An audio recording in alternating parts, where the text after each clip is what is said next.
The concept of a Satanic New World Order is a notion that has been perpetuated by various conspiracy theories, suggesting that a small group of powerful individuals are working to create a one-world government that aims to control and oppress the masses.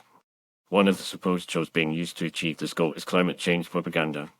The idea is that by manipulating public perception of climate change, this alleged New World Order can impose restrictions on personal freedoms, economic activities, and even dictate the way people live their lives. For opponents of this theory argue that the Satanic New World Order is using climate change as a pretext to introduce policies that would lead to a significant reduction in individual rights and freedoms. They claim that the alarmist rhetoric surrounding climate change is designed to create a sense of urgency and panic, which can then be exploited to justify draconian measures such as carbon taxes, strict regulations on energy consumption, and even population control.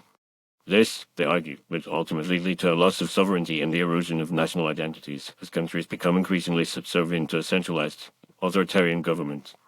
One of the key tactics allegedly employed by the Satanic New World Order is the use of misinformation and disinformation to shape public opinion on climate change.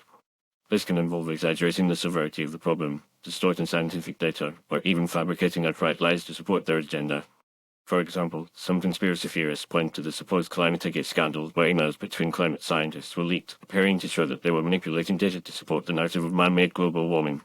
However, numerous investigations have since debunked these claims, concluding that the emails were taken out of context and that the science behind climate change remains robust. Another supposed strategy of the Satanic New World Order is to use climate change propaganda to justify the imposition of a global, socialist-style economy.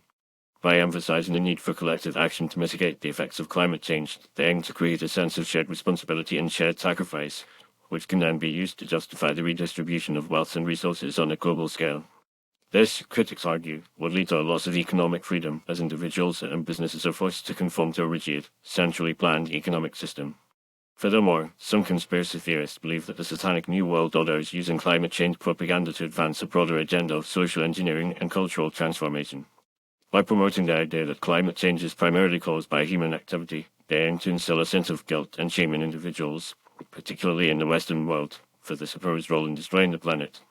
This, they argue, can then be used to justify the erosion of traditional values and social norms as individuals become more receptive to radical, progressive ideologies that prioritize the collective over the individual. Despite the claims made by proponents of the Satanic New World Order conspiracy theory, there is little evidence to support the idea that climate change propaganda is being used as a tool of mass oppression. While it is true that climate change is a complex, multifaceted issue that requires a coordinated, global response, the overwhelming scientific consensus is that human activity is indeed contributing to the problem and that urgent action is needed to mitigate its effects. Rather than being a tool of oppression, climate change awareness and activism can be seen as a necessary response to a genuine existential threat, one that requires collective action and cooperation to address. In conclusion, the notion that the Satanic New World Order is using climate change propaganda to oppress us is a baseless conspiracy theory that lacks any credible evidence to support it.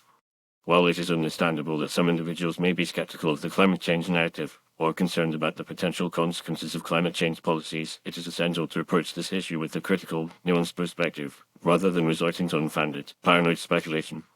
By doing so, we can work towards a more informed, rational discussion about the challenges posed by climate change and the most effective ways to address them.